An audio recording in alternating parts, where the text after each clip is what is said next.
નમસ્કાર મિત્રો, જય હિન્દ, જય ભારત, રાધે રાધે.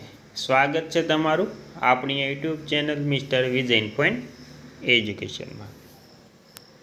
તો મિત્રો, આજે આપણે વાત કરવાના છીએ કે ઓગસ્ટ મહિનાને લઈ જે ખૂબ જ સારા સમાચાર આવ્યા છે તેના વિશે. તો પેન્શનરો અને સરકારી કર્મચારીઓમાં એક ખુશીનો માહોલ જોવા મળી રહ્યો છે, કેમ કે હવે તેમના પેન્શન અને પગારમાં સૌથી મોટો ઓગસ્ટ મહિનામાં વધારો થવાનો છે. અને આ વધારો કોને મળવાનો છે અને જેને મળવાનો છે તેમને કઈ કઈ પ્રક્રિયા કરવી પડશે અને તેમને દસ્તાવેજો કયા કયા આપવા પડશે, ત્યારબાદ તેમને બીજી પણ કઈ કઈ જગ્યાએ જવું પડશે અથવા તો ઘરે બેઠા કેવી રીતે કરાવી શકે છે ઓનલાઈન મોબાઈલથી, તેની આપણે સંપૂર્ણ માહિતી આપવાના છે. તેથી આ વિડીયોને અંત સુધી જોવા નમ્ર વિનંતી.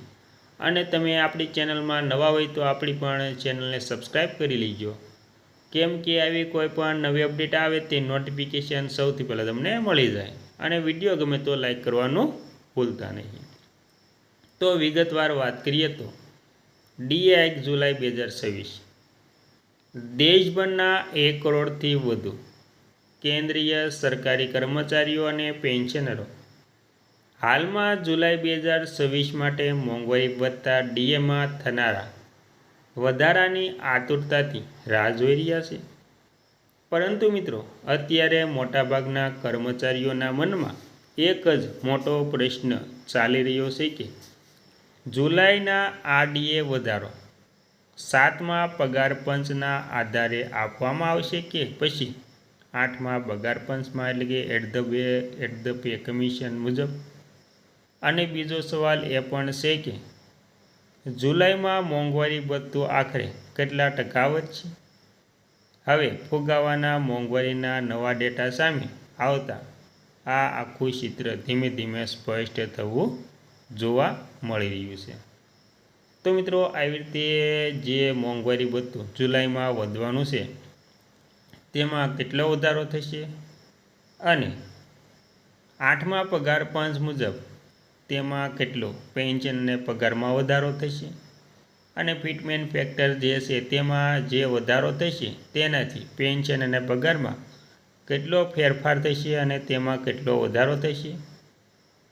ત્યારબાદ મિત્રો, આપણે વાત કરીશું કે જુલાઈ 2026માં ડીએમાં કેટલો વધારો થઈ શકે છે. તો લેબર બ્યુરો દ્વારા જાહેર કરવામાં આવેલા મે 2026ના CPI IW consumer price index four industrial workers data મુજબ આ આંકડો એપ્રિલના 149.9થી વધીને 150.8 પર પહોંચી ગયો છે. અત્યારે ઉપલબ્ધ આ ફુગાવાના આંકડાઓ જોતા નિષ્ણાતોનો અંદાજ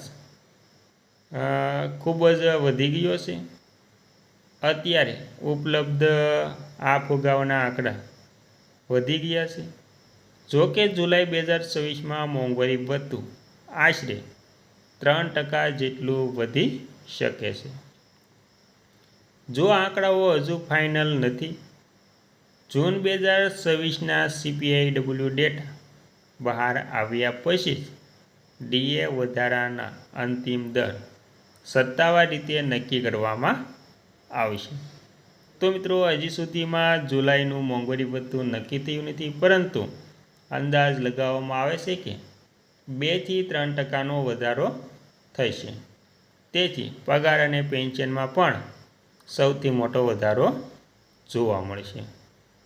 અને મિત્રો, ત્યારબાદ આપણે અંતમાં મહત્ત્વની વાત કરીએ તો જુલાઈનો ડીએ 7મા પગાર પંચ હેઠળ મળશે કે 8મા.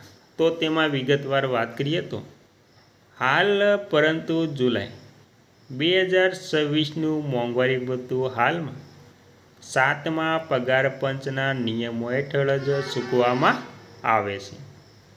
એટલે કે કર્મચારીઓને અત્યારે જે પગાર મળે છે તેના પર જ વધેલો ડીએ મળશે. જો કે ભવિષ્યમાં જ્યારે પણ સરકાર 8મું પગાર પંચ લાગુ કરશે અને નવું માળખું પે સ્ટ્રક્ચર અમલમાં આવશે ત્યારે સુધારેલા મૂળ પગાર એટલે કે બેઝિક પેના આધારે ડીએમાં જે કંઈ તફાવત આવશે તે કર્મચારીઓને એરિયસ એટલે કે બાકી રકમ તરીકે ચૂકવવામાં આવશે મિત્રો. અલબત્ત આ બધું અંતિમ ભલામણો અને સરકારની મંજૂરી પર નિર્ભર રહેશે. અને 8મું પગાર પંચ લાગુ થતાં એરિયસ કેવી રીતે મળશે? મીડિયાના અહેવાલ મુજબ જોઈએ તો 8મું પગાર પંચનો અમલ 2027ના અંત સુધીમાં થઈ શકે છે તેવી શક્યતા છે. જો કે તેની અસરકારક તારીખ 1 જાન્યુઆરી 2026 માનવામાં આવે છે. અને મિત્રો આ ગણતરીએ કર્મચારીઓને આશરે 18થી 24 મહિનાનું એરિયસ મળવાપાત્રની પ્રબળ અપેક્ષાઓ છે. તો મિત્રો આવી રીતે 8મું પગાર પંચ લાગુ થશે પછી તેમને એરિયસ પણ 18થી 24 મહિનાનું મળવાપાત્ર થશે મિત્રો.